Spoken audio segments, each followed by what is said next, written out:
Las prisiones más temidas del mundo no solo castigan a las mujeres criminales, las destruyen. Detrás de estos muros, el horror toma muchas formas: torturas brutales, trabajos forzados inhumanos, motines sangrientos y prácticas tan macabras como usar los cuerpos de las prisioneras como fertilizante. Aquí, la muerte no es un temor, es un escape deseado. Esto no es justicia, es una pesadilla real. Quédate hasta el final, porque lo que estás a punto de descubrir te hará cuestionar todo lo que creías saber sobre el castigo y la humanidad. Las cámaras de tortura ocultas en Irán son el escenario de algunos de los actos más inhumanos y brutales jamás documentados. Entre todas, la prisión de Evin, ubicada en Teherán, destaca como un verdadero infierno en la tierra. En 2015, esta prisión llegó a albergar a más de 15.000 reclusas, aunque llamarlo hogar sería una ironía cruel. Este lugar, más que una cárcel, funciona como un laboratorio de tortura psicológica, física y emocional, diseñado para quebrar completamente a sus prisioneros. Desde el momento en que se atraviesan sus muros, el sol se convierte en un lujo contado, mientras los reclusos son arrastrados con los ojos vendados, movidos como animales al matadero. El caso de una joven de 22 años expone las atrocidades de este sistema. Tras ser detenida por razones aún desconocidas, fue sometida a humillaciones extremas. Le raparon la cabeza de forma brutal, causando heridas en su cuero cabelludo. Vendada y llevada a una habitación oculta, sufrió abusos sexuales y humillaciones que la dejaron marcada para siempre. Su relato, que incluye episodios de tortura y vejaciones como ser orinada por su interrogador, es apenas un ejemplo del infierno que viven las mujeres en esta prisión. El horror no se detiene allí. A las prisioneras se les niega comida, agua, atención médica y contacto con sus seres queridos. La amenaza de encarcelamiento indefinido, sumada al hedor de vómito y sangre que impregna los pasillos y los gritos constantes, hace que muchas pierdan la cordura antes de encontrar una salida. Pero el sistema no se limita a torturas psicológicas. La brutalidad física es una constante. Un testimonio particularmente desgarrador es el de Marina Nemat, quien a los 16 años fue detenida durante una ola de arrestos masivos en los años 80. Marina fue llevada a Evin en 1982, donde enfrentó interrogatorios tan brutales que apenas sobrevivió para contarlo. Una de sus experiencias incluye ser esposada con tanta fuerza que sus muñecas se rompieron, seguida de golpes con cables gruesos en las plantas de los pies. El dolor era tan insoportable que su mente parecía desmoronarse y reconstruirse con cada golpe. No todas las prisioneras tienen la suerte de salir con vida. Miles han sido ejecutadas por pelotones de fusilamiento, ahorcadas o sometidas a torturas tan extremas que sus corazones simplemente dejaron de latir. Algunas fueron quemadas vivas, mientras otras murieron arrastradas hasta que sus cuerpos quedaron en carne viva.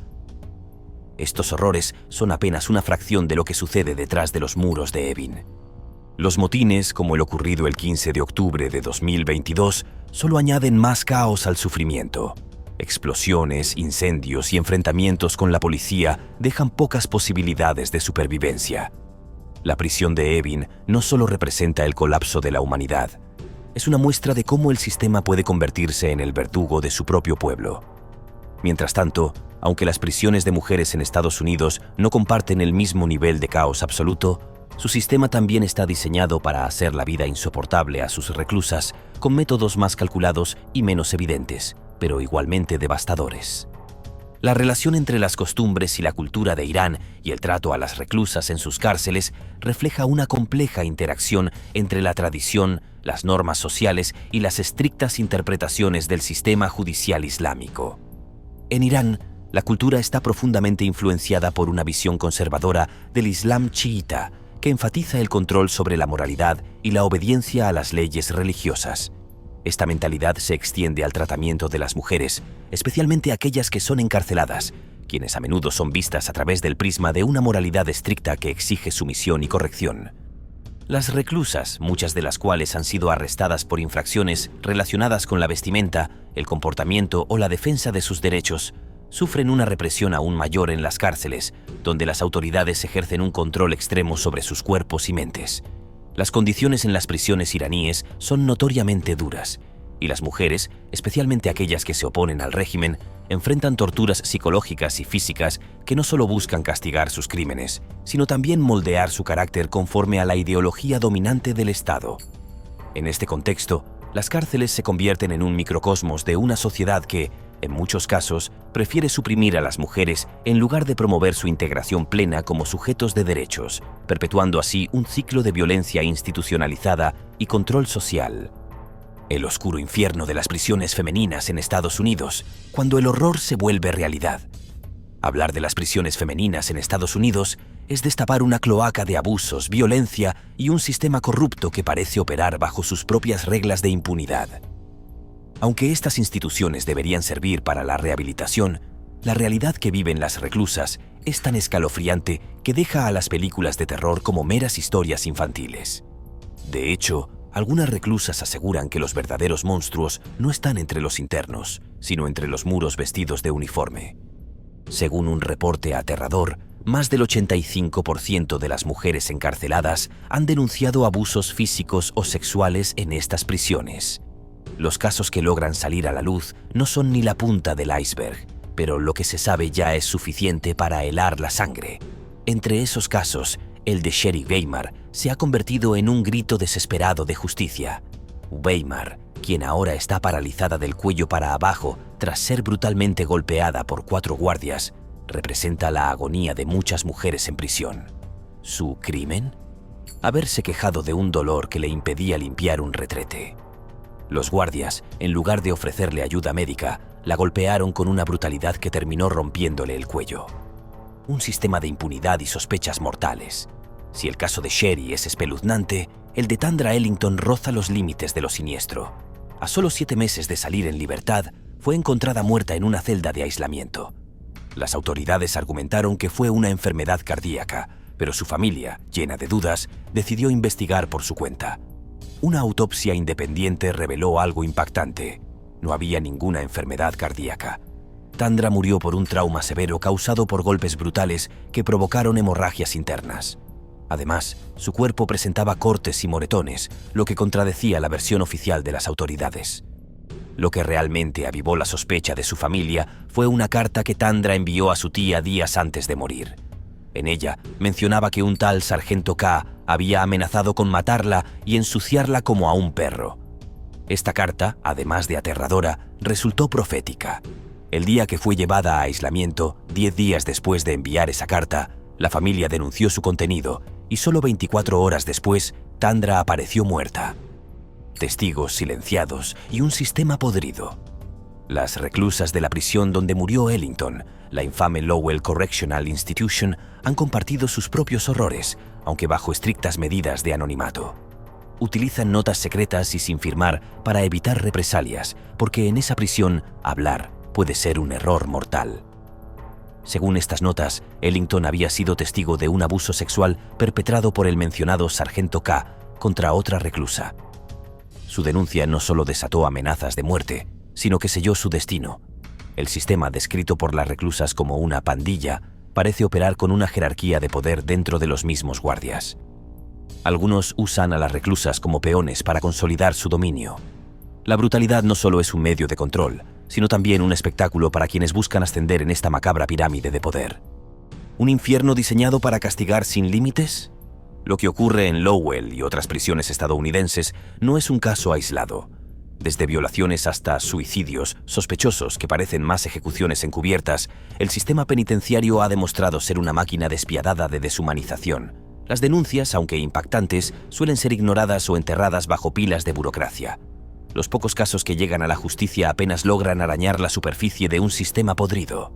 El caso de Tandra Ellington podría haber terminado como uno más en el olvido, pero las voces de las reclusas, aunque apagadas, revelan una verdad innegable.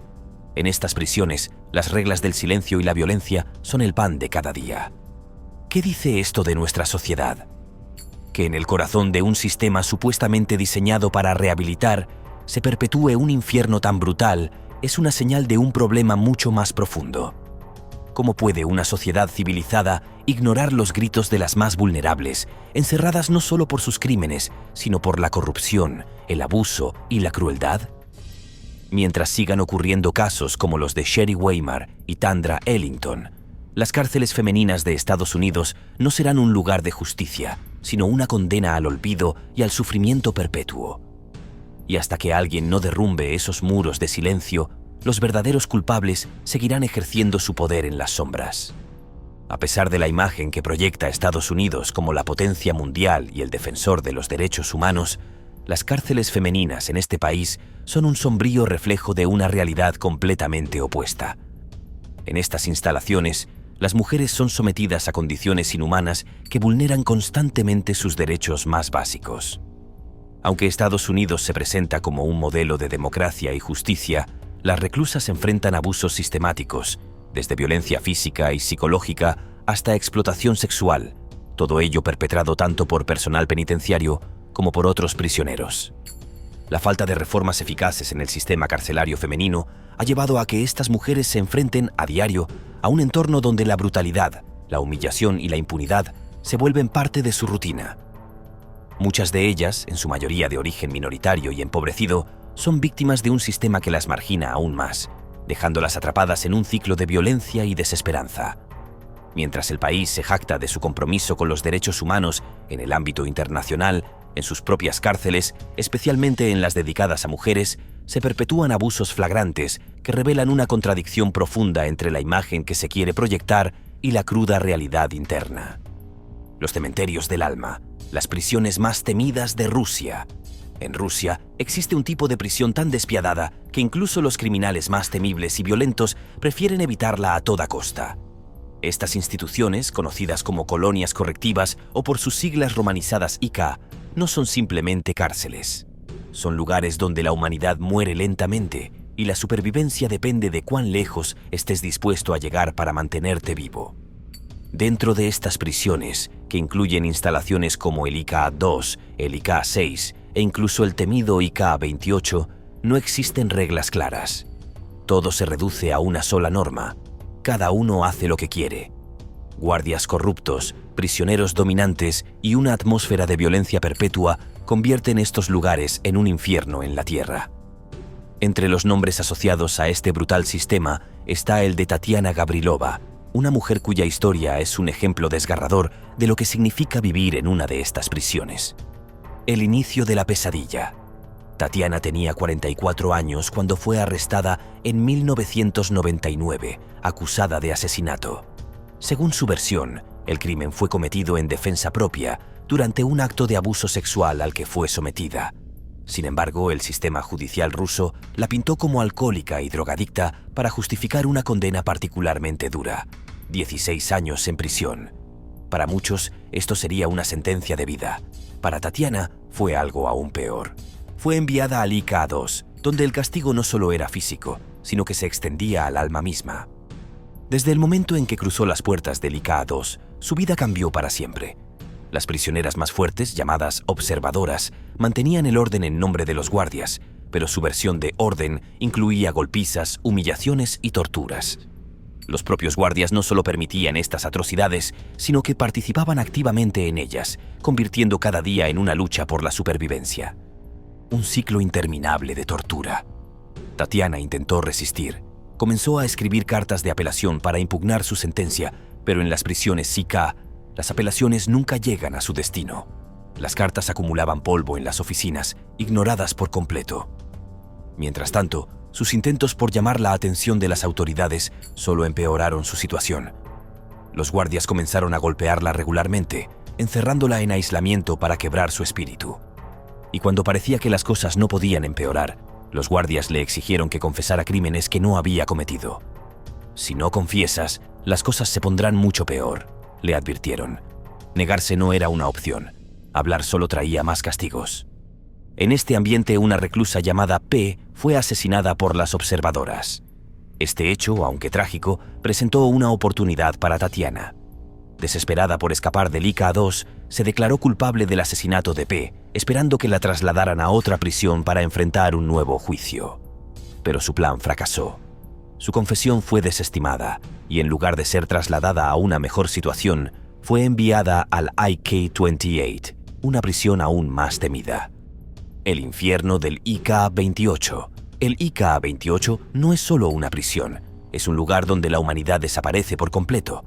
Los prisioneros allí son sometidos a condiciones indescriptibles: hambre, golpizas constantes, torturas psicológicas y un régimen diseñado para deshumanizar. Para Tatiana, este traslado fue el equivalente a ser enterrada viva. Las condiciones en el IK-28 eran tan extremas que cualquier intento por mantener la cordura parecía inútil. Las prisioneras eran obligadas a someterse a tratamientos médicos que las dejaban aturdidas y sin fuerza, olvidando incluso cosas básicas como cómo sostener una cuchara. El objetivo era claro: quebrarlas por completo. Una lucha interminable por la libertad. A pesar de todo, Tatiana no se rindió. Continuó escribiendo cartas, describiendo en detalle las atrocidades que vivía. Eventualmente, sus apelaciones llegaron al Comisionado de Derechos Humanos de Rusia, quien decidió investigar su caso. Cuando finalmente fue trasladada a un hospital para recibir atención médica, estaba tan debilitada que parecía un cadáver andante. Tras años de tortura, aislamiento y abuso, Tatiana fue liberada. Pero la libertad no borró las cicatrices de su tiempo en las colonias correctivas.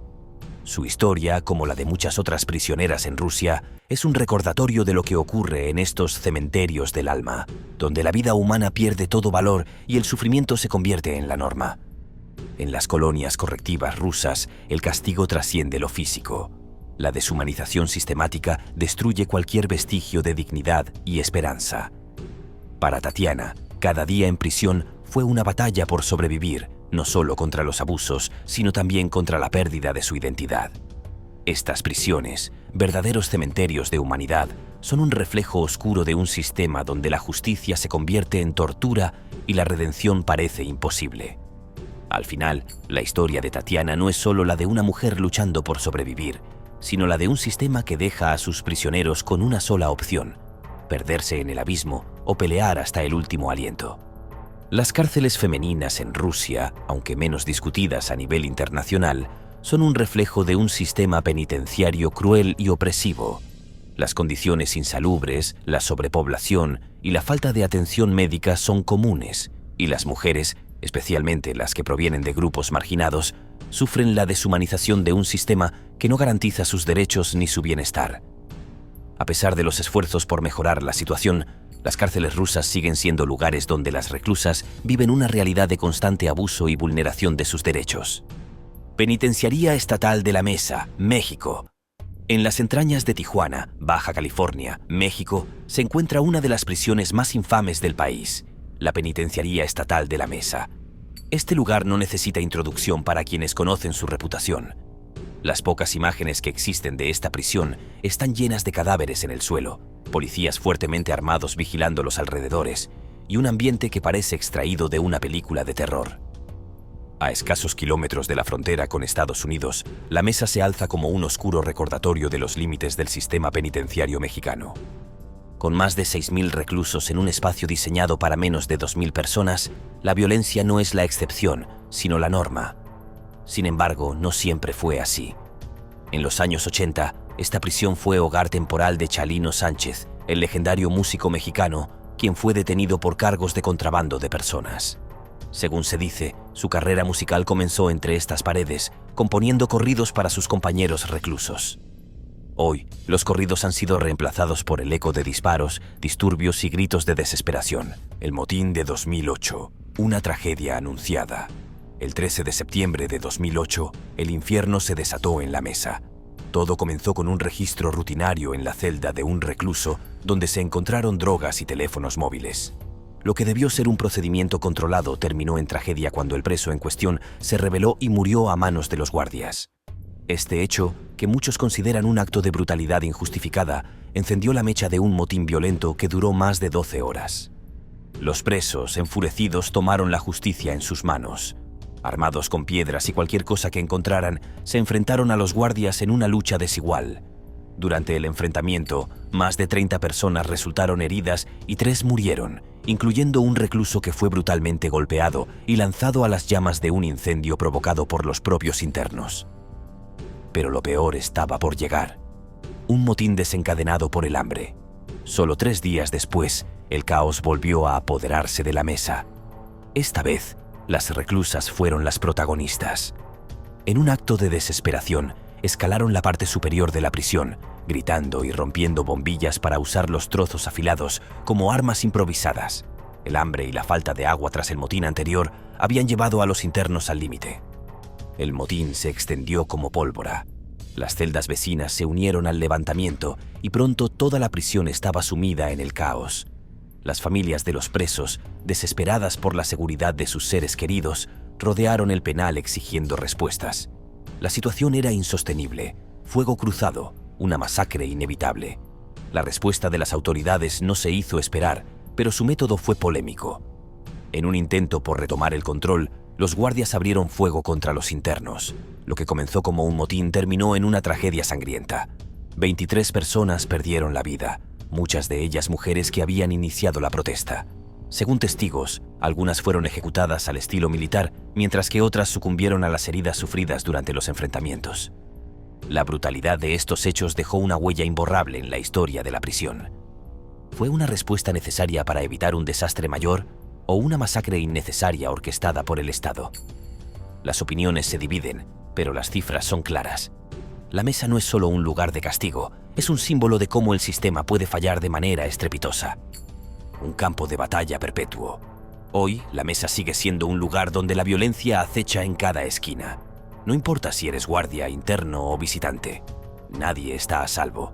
Incendios provocados, enfrentamientos con armas improvisadas y la constante tensión entre los internos y las autoridades hacen que cada día sea una lucha por la supervivencia. Los alrededores del penal son custodiados como si de una instalación militar se tratara, con hombres armados vigilando como si protegieran una bomba a punto de explotar. En un lugar como este, donde la esperanza se desvanece rápidamente y la vida parece no tener valor, una pregunta es: ¿puede un sistema tan quebrado ofrecer algo más que desesperación? La respuesta está aún por escribirse, pero mientras tanto, la mesa sigue siendo un reflejo de las sombras más profundas del sistema penitenciario mexicano. En México, las cárceles femeninas se han convertido en un reflejo brutal de las secuelas del narcotráfico que azotan al país. Aunque la mayoría de las mujeres que habitan estas prisiones no son culpables de ser parte activa del crimen organizado, muchas de ellas se encuentran atrapadas en un sistema donde la violencia y el abuso son el pan de cada día. A menudo, las cárceles están bajo el control de grupos criminales que imponen su ley, incluso dentro de los muros de las prisiones.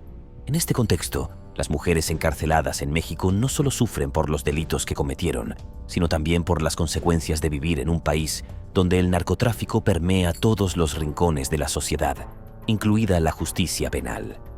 Los infiernos silenciosos. Cárceles femeninas en Corea del Norte. Adentrarse en la realidad de los campos de trabajo y las cárceles de Corea del Norte no es para los débiles de corazón.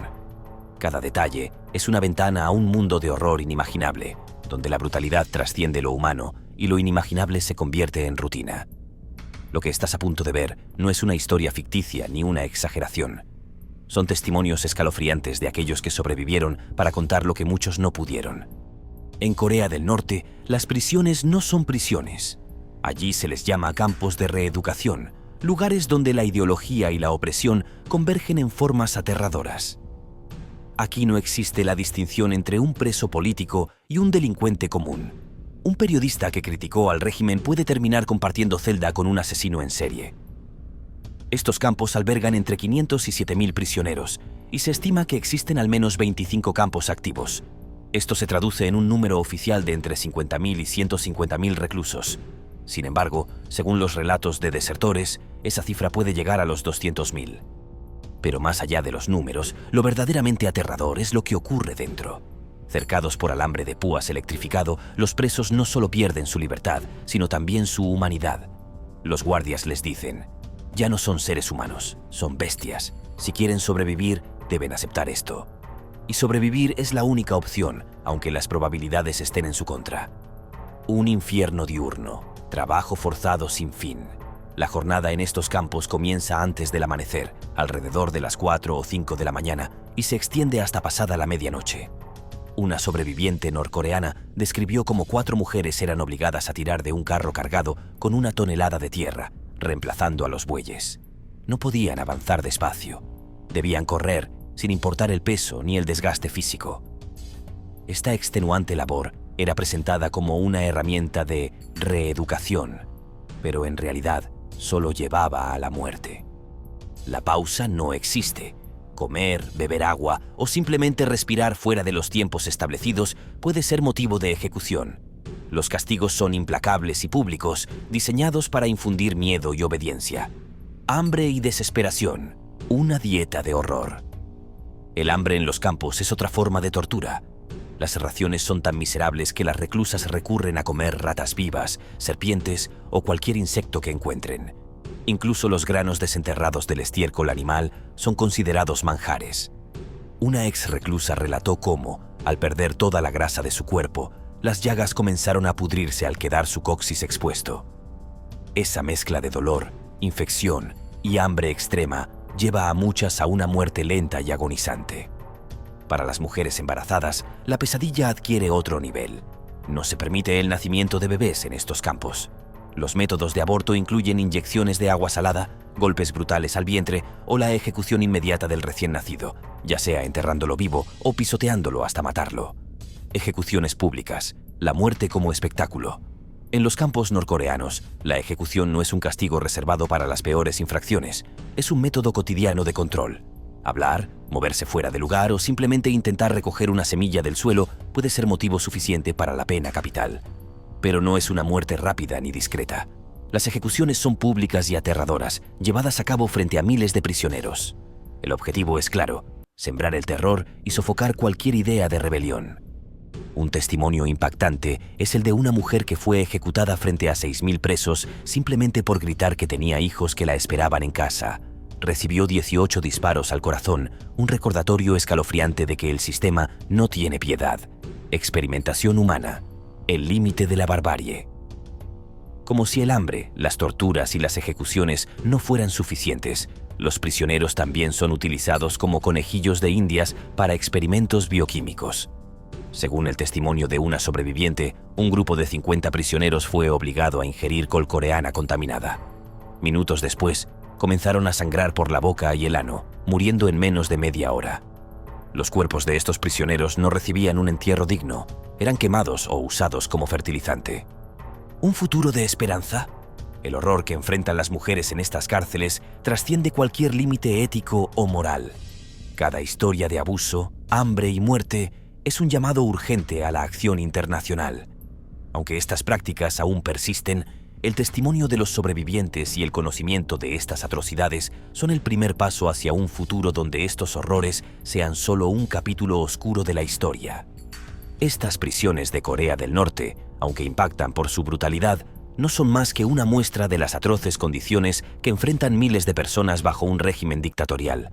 En este lugar, los prisioneros no solo sufren trabajos forzados extremos, sino que están sometidos a torturas físicas y psicológicas con el objetivo de reeducarlos en la ideología del Estado. La vida humana carece de valor y cualquier forma de resistencia es aplastada con violencia, desde ejecuciones públicas hasta experimentos humanos. Este tipo de cárceles refleja la opresión sistemática que vive la población norcoreana, donde el miedo, la represión y la falta de libertad son la constante, dejando una sociedad marcada por el sufrimiento y la ausencia de derechos fundamentales. En definitiva, las prisiones que hemos explorado a lo largo de este tema nos muestran una cruda realidad que va más allá del castigo por delitos cometidos. Son una representación palpable de los regímenes autoritarios que se nutren de la humillación y la opresión como herramientas de control. Desde las aterradoras cárceles de Corea del Norte hasta las duras condiciones en las prisiones mexicanas y estadounidenses, el sistema penitenciario no solo busca reprimir, sino destruir la dignidad humana de aquellos que caen bajo su poder. Estas cárceles, con sus condiciones inhumanas, torturas y muertes, son un recordatorio de los extremos a los que pueden llegar los sistemas políticos que no respetan los derechos humanos. Las personas que viven en estos lugares no son solo prisioneros, son víctimas de un sistema que, en lugar de ofrecer rehabilitación, las somete a un ciclo interminable de sufrimiento. Es fundamental recordar que detrás de cada número y cada historia hay una vida rota, una familia destrozada y una sociedad que falla en su responsabilidad de proteger a sus ciudadanos. Si hay algo que podemos aprender de estos relatos, es la urgente necesidad de cambiar este modelo, buscar alternativas basadas en la rehabilitación y en el respeto por la dignidad humana, y asegurar que tales horrores nunca se repitan. ¿Sabías algo de estas prisiones? ¿Crees que los crímenes cometidos por estas mujeres justifican estos tratos? Me encantaría conocer tu opinión en los comentarios. Si no quieres perderte más contenido exclusivo como este, suscríbete, dale me gusta y activa la campanita de notificaciones. Nos vemos en el próximo video.